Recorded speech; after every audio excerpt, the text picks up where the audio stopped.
Anthony Murima gave a judgment to the effect that it was illegal for IEBC to require political parties to have their party lists gender compliant, that is, to have at least a third of either gender, and says that it lacked public participation, and also this should now be implemented in the next election cycle. But also there has been attempts by presidential candidates to reach out to women. For the Azimio la Umoja One Kenya coalition political party, they have already picked a female running mate, so have Professor Jakoya and David More Wahiga. For William Ruto, he picked a running mate who is a man, but also had a meeting last week that I want us to listen to on Friday, signing the Women Charter. Listen.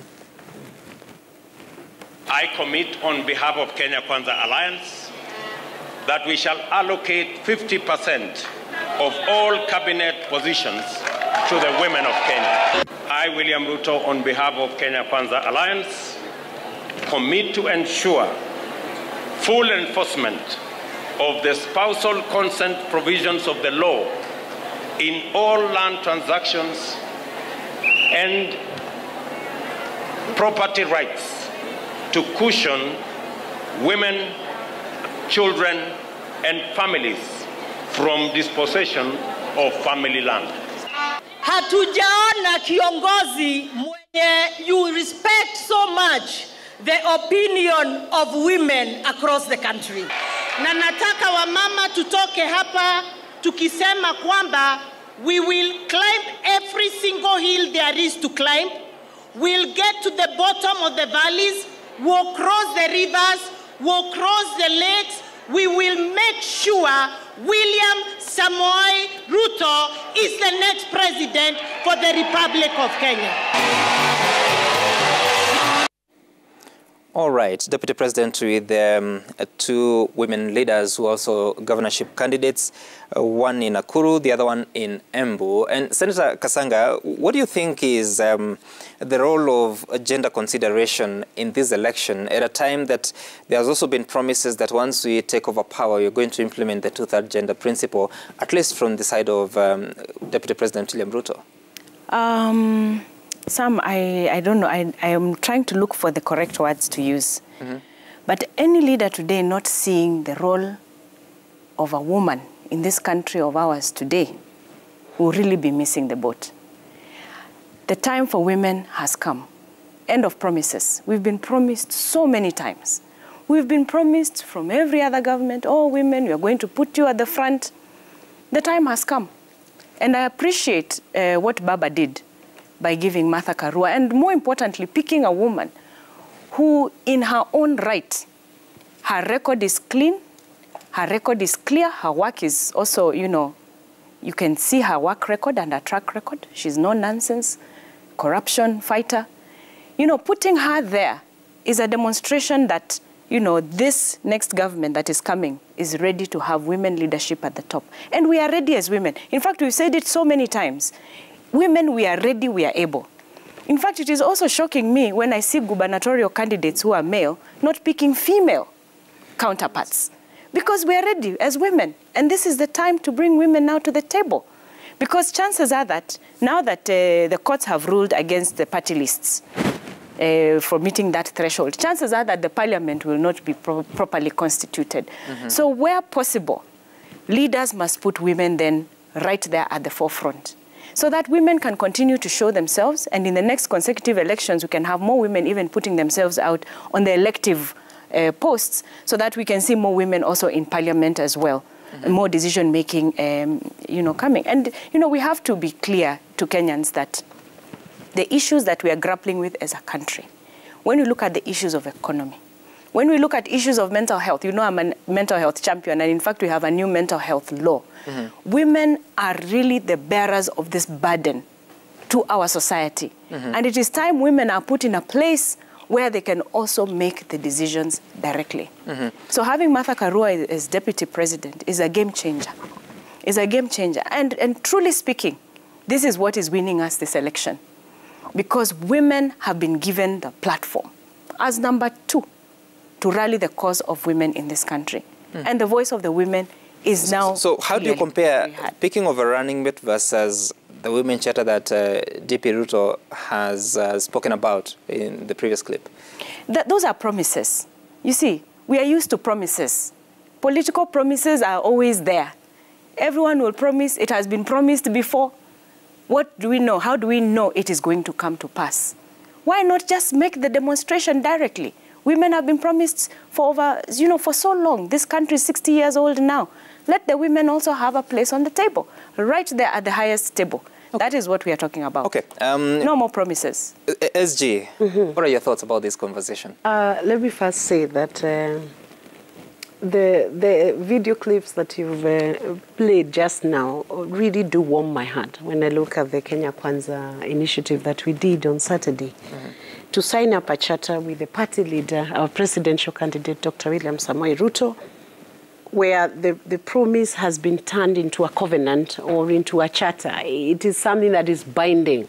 I don't know whether we understand the import of that charter. It's a covenant to the women of Kenya. It's not a covenant with one person, one woman. It's a covenant with the women of Kenya. And we are looking at policy, legislative, budgetary reform when we come in. And we are taking along with us over 50% of the population of Kenyans. That's over 25 million women whose lives will be at stake. And we have answered each and every single question. Our presidential candidate has been bound into economic transformation of the livelihoods of women. He's been bound into protection of women's rights, sexual and gender-based violence. He's been bound in that charter in education and training for women. And if you look through land reform, ownership of property, it is a very exciting charter. And anybody just trying to wish it away or downplay it has missed the point. Because what Kenya Kwanza is looking into is how you can mainstream. You know, when we talk about mainstreaming women, Sam, you know it cannot be answered by giving one position to one single woman in Kenya. While that may be good, it will not answer the question of all the women. We have looked into the vulnerable groups of women, the single mothers, widows, older women who may not have access to resources. All those questions have been answered in that charter. And what is so exciting also is the fact that the return to school policy for pregnant teenagers and young moms who are supposed to be in school, that question has been addressed. That question has been addressed. So what I would say is this: when you look at what Kenya Kwanza has offered, we want to hear from our opponents. We want to hear from our opponents. What is it that they are looking at in terms of how are you answering the question of women? Or are we saying that once you give the deputy president's designates position to one woman, then you have answered every single question that every mother has in every county? I do not think so. I want us to agree on ideas between ourselves and the other opponents, our opponents. Let's look at the ideas that can help women, transition women as a whole, as a group, and leaving no one behind. If you look at what we have offered, what the Deputy President has offered, 3 months of diapers to all young babies being born, like over 1 million babies. 3 months you'll be anchored, sanitary pads to ride with that. We are removing what we call period poverty. Let me explain. I thought the sanitary towels program has been up and running under the Public Service and Gender Ministry, benefiting close to 3 million girls in school. Yes, and what's new? What is new is that it's not been effective. There are many girls. You remember that girl in Bomet who had a problem with sanitary pads, and when this girl had a problem with sanitary pads, she hanged herself because of period poverty. Because of that, we know there are many girls that have not been reached by sanitary pads. And we have even had scandals on that program not being implemented. If you looked at the headlines today, you can see the kind of wastage that has been there. I am so certain if you look through the Auditor General's report today, you will find that is one of the programs that has been culprit to wastage and misuse. That is what is being curbed.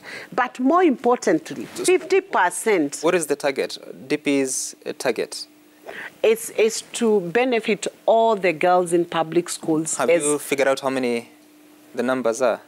Yes, that is figured out. Over 4 million children will be benefiting from this program. And then even the feeding program will boost the retention of children in school and transition of young girls to secondary school. So we have looked at a comprehensive program. We do not want to dance around if I am given one position myself as Veronica Maina, then every woman in Kenya should be seeing that as a benefit to guide the policy, the gender policy for the whole government. I think that would be a little shallow. Okay. We must go into the real program. What is it that a woman in Kenya can talk about? When we talk about 50% of the cabinet position, do you know that is super top mainstreaming? And then Kenya Kwanza, you come in with the Women Protection Agency anchored within the presidency, where issues relating to women, if it is a budgetary allocation, because it's foolhardy to tell women, I'm including you, and there is no budget. Look at the anti-FGM organization, institution that is existing today. Do you know that institution only has a little secretariat without any tentacles within the county, so it's very ineffective. It doesn't even help the women themselves, but it helps a few who sit around the table in Nairobi. Okay, the figures I have here from the Ministry of Public Service and Gender talk about 3.7 million girls in public primary schools, and the budget was 470 million. They would be supplying sanitary towels, I think, to the tune of 14 million packets. Yes, 14.8 million packets of sanitary towels, costing some 420 million shillings. I don't know what has been your experience in terms of the rollout of this program. Let me just Maybe say, what you could... let me also just, say a couple of things and also comment on some of the things that she has said. Our country, Sam, is full of laws and policies that are beautiful. And even some of the things that their charter is promising are already things that they're already there, existing, whether anchored already by law or some form of policy that is happening. So there's nothing really new that I can say their charter is bringing. There's no brand new. There's no earth-shattering new, new policy or something that is being proposed in their charter. Those are things that are already there. We've canvassed, as a country, we've canvassed a lot of issues, women and children issues. We have. They're there in law. We're always improving the law. The children's law is again back in Parliament for consideration so that we can improve. When it comes to inheritance, again, we know how our new constitution has anchored inheritance so that each family member is covered. We know how transfer of land these days is done. You still have to seek the consent of the spouse, and others. So these things are there. And a lot of it, the issues that we always say in Kenya are about implementation and lack of goodwill. And why we are saying it is time for women to be on that table where the goodwill then can be anchored, purely anchored by women, for women. It's time. It's time. And I know she's a woman. I know she understands what I am saying, because women who have fought for women's rights, women like Martha Karua, they fought to even have the legislative space that we have. We enjoy this legislative space we sit today because of these women who have been ahead of us fighting for this space. Our laws have anchored all these things you're seeing here. Even the programs on sanitary, you're right, they're already there. Programs on FGM are already there. Programs on domestic, violence and those things. We were fighting for those things during COVID, ad hoc COVID committee in the COVID period, to make sure that there are safe places, there are budgets that have been put, and these budgets need to be improved. So now imagine all these things are there one way or another. Add the goodwill of bringing the right woman to sit over these things and bring that goodwill. And of course, Baba's government is not going to be a cabinet of just men. We know it's not going to be a cabinet of men. So to say that only 50% is what you're giving to women only in cabinet, and yet you don't want to give them the second most, powerful place, is also not being fair to the women who are half this country. Then they're the bearers of the biggest burden economically and everything else. So we must be on the table. So I want us to spend the next, I have less than 3 minutes, so let's split it in tackling this question. Yesterday, Justice Mrema said that IBC was wrong in requiring political parties, including UDA, to make sure that their party lists are compliant with the gender rule. But also, we have had nomination slots. Senator Kasanga has been in Parliament as a nominated senator. How have these opportunities helped women to be ready for elective politics? May I begin with Senator? Then no, you begin with me because she just spoke. no, she's already in the House. But anyway, you go ahead first. Maybe first is to just talk about her earth-shattering moment she's talking about. She says there is nothing earth-shattering about the charter. Let me say first, that would be a disappointing statement from the women, because if you don't name it, it doesn't exist. Sam, let's get it clear. If, for instance, now Kenya Kwanza has named 50% of cabinet to women, we will be holding Dr. William Samoei Ruto accountable to that promise. If it is not named, it's not existent. If it is not signed, don't be told stories. So what we have, her earth-shattering moment, is one woman being given a position, and that is supposed to answer to the vulnerable single mother who is in the village or in the slum. That is not so with Kenya Kwanza. Our earth-shattering is this. We have looked at all women in all categories. We have looked at the girl child. We have gone to the next age where she needs education. We have looked at the ownership of that woman. We have looked at the total livelihood of a woman and all the issues of concerns that we have collected from all the 47 counties across the whole country. And we have said, we need a response to clean water. Why women are having to walk kilometers. We need a response to sanitary period poverty. Why a girl would hang herself in Bomet because she doesn't have sanitary pads, while the government purports to be running a sanitary pads program, and a girl has killed herself because she could not find a sanitary pad. Do we not find there is a problem with that program? If we can't see that, and we have a woman leader saying we can't see any problem, then we really do have a big problem. It is even a much bigger problem. When that woman leader is my sister, nominated senator. I never said there is a problem. Where you are the one who is in my mouth. Where you are supposed to be I never said there is no problem. Please don't put words in my mouth. Let me say this. You are the one supposed to do this. No. Don't put words in my mouth. You said about earth-shattering. I'm responding to it. There are no problems. No, she has to say it right. Okay. Because I did not say there are no problems. Did I say there are no problems?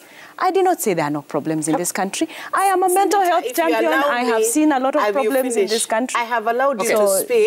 Don't put the words in my mouth. Yes. Do your right of reply. So what we are saying is this, and I want to challenge our opponents. I beg them for the sake of our women in Kenya, don't accept a side stream and don't accept tokenism. Tokenism is when, let me finish, Sam. You invited me, I came. I'm very polite, I'm not rude to you. Tokenism is when you have one person put on the table and you tell a whole population of 25 million women that you now have an answer because we put in one woman. We don't want tokenism. We are looking for mainstreaming. Mainstreaming means don't put women on the side and throw a carrot, dangle a carrot, and tell them I give it all because I give one person. Bring a program that talks about our girls, all of them, 4 million of them or 5 million of them. Talk about our 20 million women. Talk about our women in the slums. Talk about our women in the bottom-up economic. Let me tell you, Sam, and check Kenya Kwanza on this. 25 billion of the Hustler Fund is going to go to women-led enterprises. Do you think that is going to be benefiting one woman or many women? Women will present their LPO to Kenya Kwanza for this fund and they will be funded. Okay. So we are talking about a comprehensive program. Veronica, let's allow her to respond. I asked you the question of being in the House as a nominated senator.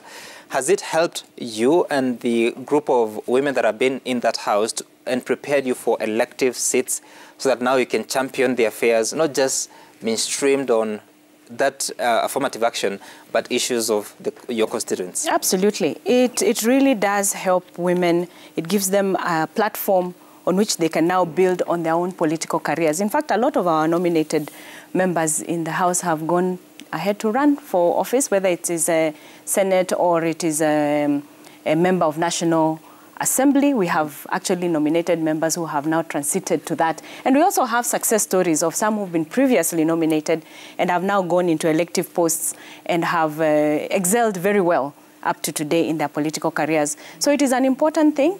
I am a bit saddened by the ruling that has now set us back again, that the 2/3 gender rule should be effected in the next parliament. You know, this parliament already was sitting not very pretty. We were supposed to have been dissolved at some point because we had not met the 2/3 gender principle. It looks like that will again be sent to the next political cycle. A bit sad because really we are trying to push, you know, for more women into the decision-making place.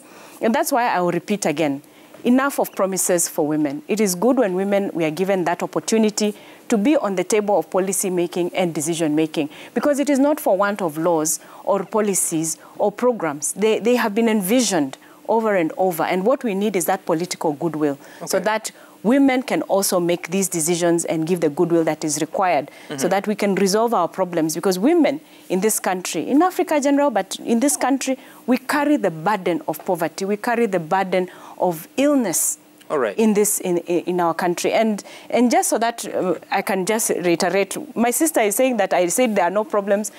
We know there are problems. Those who follow me, some you know the things that I speak to. When we were in the ad hoc committee of COVID, we were really addressing a lot of women issues, because all the time, any opportunity a woman gets in a position of leadership, that becomes the conversation to have. And that's why we are celebrating the government of Baba, that now we have a woman at the second position. You cannot call the DP position a tokenism position, because then your leader has been a token. That's what you're saying. So it is a powerful position. And we know government Baba, with all the 10 points that they are giving, which are addressing more than what they're talking about. We are 4 minutes out of time. No, I'm not allowed because you're out of time. Anthony Khan is telling you that no one asked for my ID to register me as a UDA member, yet I found myself registered as one. What can the SG for UDA say about that? How did UDA access my ID without my knowledge? Do you want me to respond? No, I'll share this tweet with you, then you can respond. He can resign if he finds himself in the wrong party. We haven't put anybody in the wrong party. Because we don't have access to IDs which are in people's wallets, some. So if you find us with a copy of ID, somebody must have volunteered that ID. I don't know, Sam, you may have to call me another time, because I wanted to speak into that issue of yesterday's ruling, to tell you where the gap is. We will invite you again, because there is a team of gentlemen and lady waiting for us to have the next session. Thank you both, Senator Sylvia Kasanga from the Wiper Party, and Secretary General Veronica Maina from the UDA Party, for making time for us to have this conversation. And we will continue to have it so that we understand where the country is headed. And those are important questions that you're talking about. I mean, there is no wrong answer. It's just an effort to ensure that the country moves in the right direction. And you'll be surprised we agree on many issues. We take a short break here. We're always on the same page. Speaking to different stakeholders, and you're talking about converting waste to energy. You may want to listen to that, because you also have a garbage menace in this country and in this city. Stay tuned after the break.